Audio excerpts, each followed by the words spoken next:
guys, welcome back to my channel. Today I'm going to be sharing with you guys how to get out of a funk or a rut or a block in the road if you feel like you've just totally hit the stop sign, or you feel like you've just crashed and you don't know how to move forward and you don't know where you're going and you just have no idea what's happening with your life. And that's okay, because I'm going to share with you some tips to help you get out of that. I wanted to make this video for you guys because the last couple of weeks I kind of just put myself in a slump and in a funk, and I felt like I couldn't get myself out of it. And it wasn't necessarily like a physical, it was more of like a mental. Like I felt like I was constantly like doubting myself and things that I was doing, and I wasn't feeling confident, and I was just not feeling good. This chair that I'm on squeaks. I'm gonna try and not move as much. And so I literally sat down and just kind of slowly got myself out of it. And I wanted to share these tips with you guys because I think it is so normal for us to kind of go through these, roller coaster times, or feeling, like we've just hit a roadblock and we don't know how to move forward. And I just really wanted to share these tips with you guys because I think they will really, really help you. So let's get started. The first tip that I have for you is to get outside. I know you probably have heard this one, but it is insane how much it really does work. Oh my gosh, you guys. So the other day I was sitting on the couch and I didn't want to do anything. I didn't want to get up. I just wanted to sit there and just be in my slump little cave. But thankfully, my amazing husband was like, no, you're getting off your butt and we're going on a walk. And I was just like, why? But I am so glad that he pushed me to get up and go outside and go on a walk, because it seriously just helped me feel just so much more refreshed. We ended up taking the kids to the park and it was just so much fun. Just seeing the kids have fun and being outside. It ended up being a beautiful afternoon. It was sunny. It was just a really, really good way to spend my time instead of just sitting there on the couch. When you're feeling kind of glum and not so great, or depressed or heavy, or just feeling like off, get outside. My second tip is to brain dump. Everything that is on that head of yours, dump it. Get it all out on the slate. Even if you are gonna have like a whole novel you probably end up writing because of how much is literally on your brain, just get it all out. I do my best to brain dump every single day. The way my mind works, I feel like it goes 24/7 and it will not stop unless I brain dump and take a second to be in the present, to be in the now, and then I feel like I can breathe.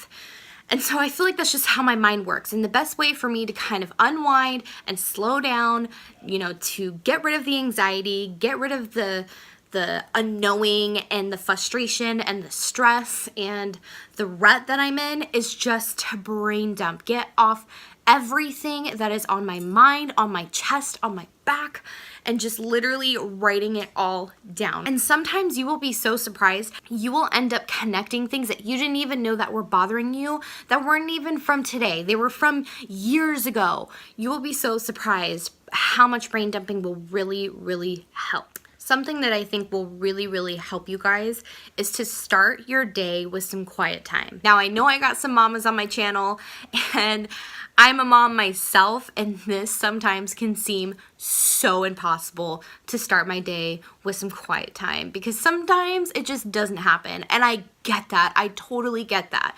But I think just trying your hardest, whether that's waking up 5 minutes early, 10 minutes early, or, telling your hubby that you need to go to the bathroom and you just sit there and have 5 minutes to yourself. I know I'm not the only one who has done that, but if you can start your day with some quiet time, or finding, little moments throughout the day to really just take a second and have a quiet, minute to yourself. It's like you're silently just lifting off this heaviness that has been on your back. And so Really make a point to have some quiet time today and do your best to start your day with some quiet time. Another super fun thing is to listen to music. Listen to some upbeat music, have a dance party, whether that dance party is by yourself. That's okay, because luckily I have kids that love to dance, and so we will just crank up the music and just have dance parties, because you know what? Sometimes that is the best way to not only improve my mood, but to improve their mood. And so crank up the music and just start playing some upbeat music, whether you're driving and you are just singing out loud to the entire world that, you know, you are just gonna have a fantastic day. Even though you don't feel the greatest, you're putting it out there that you're just gonna sing it out. So today I am challenging you to have a dance off, whether that's in the mirror with yourself or with your partner or with your kids or in the car. Give yourself a fun, minute or two just to kind of blare some music and have some fun and dance. Dance it off, shake it off, like Taylor Swift says, I shake it, I shake it. Okay, I'm done. Another tip that I have is to talk to a friend. The worst thing you can do when you're in a rut or when you're in a funk is to keep it inside and to not talk about it. It may feel like it's easier to hold it in and to not talk about it and to not try and figure it out. It may seem easier that way, but I promise you, it is not. Because later, it'll literally blow up and you'll end up burning yourself out, or you'll have an emotional breakdown and it just will completely backfire on you. So that's why it is so important to talk about it. Talk to a friend, talk to a loved one about what you're feeling, whether you've been feeling that way for a week or for a day or for a moment, talk to someone about it. Don't be afraid to open yourself up and, show the wounds, because that is the best way and the most organic way to heal truly within. So like I was saying earlier, I feel like I was constantly just like questioning and doubting and going back and forth and not really just understanding what was going on. But the more and more I talked to my husband, the more and more I talked to my friends about it, it just really helped me feel like, okay, like, you know what, I may not know how I'm gonna get through this, but I'm gonna get through it. It just made it feel like, even though the whole thing wasn't resolved, it still felt good being able to talk about it. So another tip that I have is to find gratitude. This one I'm sure you guys have heard before and is definitely talked about, but it works wonders. Whether you have a gratitude journal and you write in it every single day, or you just get a piece of paper out and just write down something you're grateful for, or even if you put it in your phone and something that you can just constantly be writing in throughout the day. Just finding gratitude when you're in a moment of like darkness or feeling unworthy, feeling like you're not good enough. It is so amazing how finding gratitude will help you in those really, really dark moments. The 7th tip, which I think we're on number 7, I don't think I've been counting, but we'll go ahead and go with it, is to let yourself off the hook.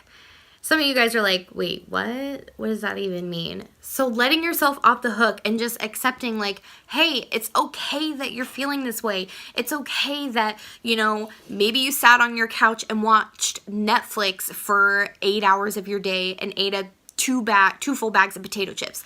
Whatever it is, let yourself off the hook. Don't sit there and dwell and be like, oh my gosh, I've been on the couch all day. I feel like crap. Like I shouldn't have done that. Or, last week I did nothing. I was so unproductive. Like I'm going to go nowhere. When you're constantly feeding the past, you're never going to move forward. You're never going to see your future. You're never going to fully progress forward like you want to. And so letting yourself off the hook, wiping the slate clean, letting go of what happened today, what happened yesterday, what happened 5 minutes ago, just let yourself off the hook. Don't keep sitting there and dwelling in it and putting yourself down down for something that didn't make you feel good or that you knew wasn't probably the best thing for yourself. Let yourself off the hook and move forward. That way you can fully start fresh from what you're feeling and being able to progress forward and getting out of this funk. Because if you're going to be constantly, feeling bad for yourself, you're never going to move forward. So let yourself off the hook and let's go. My final tip is to write a love letter to yourself. I actually did this challenge and this exercise with my Self-Love Mama group, and it went really, really well. And I'm so glad that I had them do it, because I think it was really, really helpful, not only for them, but it's also been really helpful for me, because I've been able to go back to that letter and just remind myself that I am worthy, I am enough, I am full of love. So if you're not really sure what exactly that looks like to you, get a piece of paper, get a pen, or get your phone. There's a notes, I'm sure you have a notes app on your phone, and start writing a letter to yourself. Just telling yourself that you are worthy, you are full of love, you are capable of doing anything it is that you want to do in this world. You are beautiful, you are gorgeous, you have the best hair, the best body, you are seriously enough. You can conquer your goals, you can get through this funk, you can get through anything it is that you want in life. And so creating this love letter to yourself is going to be so helpful when you're going through these kind of ruts in your life, or these funks and these roadblocks that you hit, because you can go back and read that letter that was written for you by you. And it's just a great reminder to yourself that you've told yourself before. I don't know if that was kind of tongue twisting, but it really has made a difference writing that letter to myself, because when I don't feel like confident or when I don't feel good, I read that letter and it's just such a great reminder that I am worth it, and I am confident, and I am freaking amazing. So I highly suggest for you guys to write a love letter to yourself. And if you guys do, message me, find me on social media and let me know how that impacted you, because I love sharing tips with you guys, and actually, being able to see and hear you guys use these exercises and tips and have them make a difference in your life. It just makes me feel so good, and I love that it makes you guys feel good. So don't hesitate, to tag me in a post or to message me on social media and share with me how, that specific exercise worked for you. So with that being said, I hope you guys really enjoyed this video. If you guys do want to be a part of my Self-Love Mama Facebook group, comment down below and let me know, and I'll definitely make sure you guys are a part of that group. And if you're unsure what that even is about, I will have a video linked down in the description box talking about Self-Love Mama Project You. It's been this incredible movement we've been creating, and I would love to have you guys be a part of it. But anyways, I hope you guys have a beautiful day. I love you to the moon and back, and I will see you guys soon.